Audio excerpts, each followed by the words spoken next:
Hi ನಮಸ್ಕಾರ, welcome back, welcome to ನಮ್ಮ diploma channel. So ಡಿಸ್ಟೂಡೆಂಟ್ಸ್, ಇವತ್ತು ನಾನು ಇವಾಗ ಬಂದಿರೋದು ವಿಷಯ ಏನು ಅಂತಂದ್ರೆ ಮೇನ್ಲಿ ಎರಡು ವಿಷಯ. ಒಂದು ಡಾಕ್ಯುಮೆಂಟ್ ವೆರಿಫಿಕೇಶನ್ ಅಪಾಯಿಂಟ್ಮೆಂಟ್ ಲಿಂಕ್ ಅಂತ ಬಿಟ್ಟಿದ್ದಾರೆ. ಅದ್ರ ಬಗ್ಗೆ ತುಂಬಾ ಕನ್ಫ್ಯೂಷನ್ ಆಗ್ತಾ ಇದೆ. ತುಂಬಾ ಜನ ಸ್ಟೂಡೆಂಟ್ಸ್ ಮೆಸೇಜ್ ಮಾಡ್ತಾ ಇದ್ದೀರಾ. ಸೊ ಆಮೇಲೆ ನಾಳೆ PH ಕ್ಯಾಂಡಿಡೇಟ್ಸ್ಗೆ ಡಾಕ್ಯುಮೆಂಟ್ ವೆರಿಫಿಕೇಶನ್ ಇದೆ. ಸೊ ಅದ್ರ ಬಗ್ಗೆ ಇನ್ಫಾರ್ಮೇಶನ್ ಕೊಡಕ್ಕೆ ಬಂದಿದ್ದೀನಿ.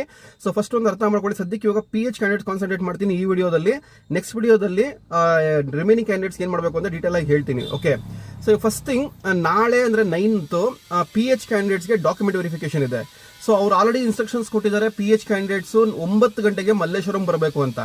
ಮೊನ್ನೆ ಏನ್ ಮಾಡಿದ್ರು, ಒಂದು ಡಾಕ್ಯುಮೆಂಟ್ ವೆರಿಫಿಕೇಶನ್ ಅಪಾಯಿಂಟ್ಮೆಂಟ್ ಲಿಂಕ್ ಅಂತ ಬಿಟ್ಟರು. ಡಾಕ್ಯುಮೆಂಟ್ ವೆರಿಫಿಕೇಶನ್ ಅಪಾಯಿಂಟ್ಮೆಂಟ್ ಲಿಂಕ್ ಅಂತ ಅದು ಕ್ಲಿಕ್ ಮಾಡಿ ಓಪನ್ ಮಾಡಿ ಲಾಗಿನ್ ಮಾಡಿ ಚೆಕ್ ಮಾಡಿದಾಗ ಕರ್ನಾಟಕದ ಆಲ್ ಓವರ್ ಸೆಂಟರ್ಸ್ ಕೊಡ್ತಾ ಇದೆ. ಅದು ತುಂಬಾ ಕನ್ಫ್ಯೂಷನ್ ಆಗ್ತಾ ಇರೋದು. ಯಾಕೆಂದ್ರೆ KE ಅವರು ಮಲ್ಲೇಶ್ವರಂ ಬರಕ್ ಕೇಳಿದ್ದಾರೆ, ಬಟ್ ಇಲ್ಲಿ ನೋಡಿದ್ರೆ ಬೆಂಗಳೂರಿಗೆ ಬರಕ್ ಕೇಳ್ತಾ ಇದ್ದಾರೆ. ಮೀನ್ಸ್ ಎಲ್ಲಾ ಕಡೆ ಓಪನ್ ಆಗಿದೆ. ನಾನು ಏನ್ ಸರ್ ಮಾಡಬೇಕು ಇವಾಗ PH candidates? And more over ಇವಾಗ ಡಿಪ್ಲೊಮೋದು ರಿಸಲ್ಟ್ಸ್ ಮೊನ್ನೆ ಶನಿವಾರ ಬಂದಿರೋದು. ಸೊ ಶುಕ್ರವಾರ ಬಂದಿರೋದು. ಸೊ ಹಂಗಾಗಿ ಮಾರ್ಕ್ಸ್ ಕಾರ್ಡ್ಸ್ ನಮ್ಗಿನ್ನ ಇಲ್ಲ ಸರ್, ನನಗೆ ಸ್ಟಡಿ ಸರ್ಟಿಫಿಕೇಟ್ ಕೊಟ್ಟಿಲ್ಲ. ಯಾಕಂದ್ರೆ ರಿಸಲ್ಟ್ಸ್ ಬಂದಿಲ್ಲ ಅಂದ್ಬಿಟ್ಟು ಕಾಲೇಜಲ್ಲಿ ಮಾರ್ಕ್ಸ್ ಕಾರ್ಡ್ಸ್ ಕೊಟ್ಟಿಲ್ಲ, ಮತ್ತೆ ಸ್ಟಡಿ ಸರ್ಟಿಫಿಕೇಟ್ ಕೊಟ್ಟಿಲ್ಲ, ಮತ್ತೆ PDC ಕೊಟ್ಟಿಲ್ಲ. ನಾವು ಏನ್ ಮಾಡ್ಬೇಕು ಅಂತ ಕೇಳ್ತಾ ಇದ್ದೀರಾ.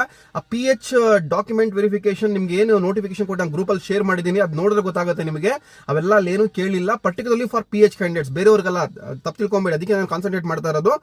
This video is only for the PH candidates.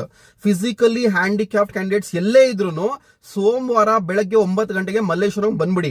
ನೀವು ಏನ್ ತರಬೇಕು ಅಂದ್ರೆ ಅಲ್ಲಿ ಇಂಡಿಕೇಟ್ ಮಾಡಿದ್ದಾರೆ DCET filled application form, final application form ಅಂತ ಒಂದು, DCET ಅಡ್ಮಿಷನ್ ಟಿಕೆಟ್ ಒಂದು, ಮತ್ತೆ ಒರಿಜಿನಲ್ ಆಧಾರ್ ಕಾರ್ಡ್ ಅಥವಾ identity card, any identity card ನಿಮ್ದು ಫೋಟೋ ಪ್ರೂಫ್ ಒರಿಜಿನಲ್ ತರಬೇಕು.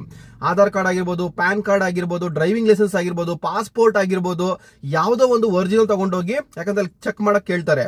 9 ಗಂಟೆಗೆ ನೀವು ಅಲ್ಲಿ ಇರಬೇಕು. KE ಆಫೀಸ್ ಮಲ್ಲೇಶ್ವರಂಗೆ ಆ ಲಿಂಕ್ ಕೊಟ್ಟಿದ್ದೀನಿ ಗ್ರೂಪ್ ಅಲ್ಲಿ, ಎಲ್ಲಿ ಹೋಗ್ಬೇಕು ಅಂತ. ಸೊ ಮೆಜೆಸ್ಟಿಕ್ ಅಲ್ಲಿ ಬರೋಂಗಿದ್ರೆ ಮೆಜೆಸ್ಟಿಕ್ ಇಂದ ಡೈರೆಕ್ಟ್ ಬಸ್ ಬರುತ್ತೆ.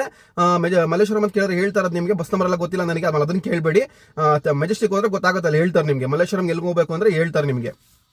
ಸೊ ಇವೆಲ್ಲ ತಗೊಂಡು ಪ್ಲಸ್ ನಿಮ್ದು ಕ್ಲೇಮ್ ಮಾಡಕ್ಕೆ ಏನ್ ಡಾಕ್ಯುಮೆಂಟ್ಸ್ ಬಿಟ್ಟಿದ್ದಾರೆ, ಅದೇನೋ ಕೊಟ್ಟಿದ್ದಾರೆ, ಅವೆಲ್ಲ ತಲೆ ಕೆಡ್ಸ್ಕೊಂಡ್ ಹೋಗ್ಬೇಡಿ. ನಿಮ್ಮ ಹತ್ರ ಏನು ಒರಿಜಿನಲ್ ಡಾಕ್ಯುಮೆಂಟ್ ಇದೆ ಅಂದ್ರೆ ನಿಮ್ಮ ಫಿಸಿಕಲಿ ಹ್ಯಾಂಡಿಕ್ಯಾಪ್ ಏನೇನಿದೆ, ಯಾವ್ದನ ಆಗಿರ್ಬೋದು, ಕಣ್ಣದಾಗಿರ್ಬೋದು ಅಥವಾ ಕೈದಾಗಿರ್ಬೋದು, ಕಾಲ್ದಾಗಿರ್ಬೋದು, ಅದ್ರದ್ದು ಏನು ಒರಿಜಿನಲ್ ಡಾಕ್ಯುಮೆಂಟ್ ಗೌರ್ಮೆಂಟ್ ಡಾಕ್ಟರ್ ಕೊಟ್ಟಿದ್ದಾರೆ ನಿಮಗೆ, ಒರಿಜಿನಲ್ ಸರ್ಟಿಫಿಕೇಟ್, ಇದೆಲ್ಲ ತಗೊಂಡು ನಿಮ್ಮ ಕ್ಯಾಸ್ಟ್ ಆಗ್ಲಿ, ಇನ್ಕಮ್ ಆಗ್ಲಿ, ಆ ಸರ್ಟಿಫಿಕೇಟ್ಸ್ ಏನಿದೆ except diploma marks card, diploma study certificate, ಮತ್ತೆ ಡಿಪ್ಲೊಮೋ ಯಾವುದು PDC, ಇವು ಮೂರು ಬಿಟ್ಟು ರಿಮೈನಿಂಗ್ ಎಲ್ಲಾ ಡಾಕ್ಯುಮೆಂಟ್ಸ್ ತಗೊಂಡೋಗಿ 10th ಮಾರ್ಕ್ಸ್ ಕಾರ್ಡ್ ಇಂದ ಹಿಡಿದು DCET ಅಪ್ಲಿಕೇಶನ್ ಫಾರ್ಮ್ ಇಂದ ಹಿಡಿದು ಮತ್ತೆ ನಿಮ್ದು ಇದು ಯಾವುದು ಅಡ್ಮಿಷನ್ ಟಿಕೆಟ್ ಇಂದ ಹಿಡಿದು ಇವೆಲ್ಲಾನು ಅಟೆಸ್ಟೇಷನ್ ಆಲ್ರೆಡಿ ಮಾಡಿಸ್ಕೊಳ್ಳಿ ಅಂತ ಹೇಳಿದ್ರೆ ಒಂದ್ ಸೆಟ್ ಮಾಡಿಸ್ಕೊಳ್ಳಿ. ಯಾಕಂದ್ರೆ ತಗೊಂಡೋಗ್ಕೊಡಿ. ಯಾಕಂದ್ರೆ ಡಿಪ್ಲೊಮೋ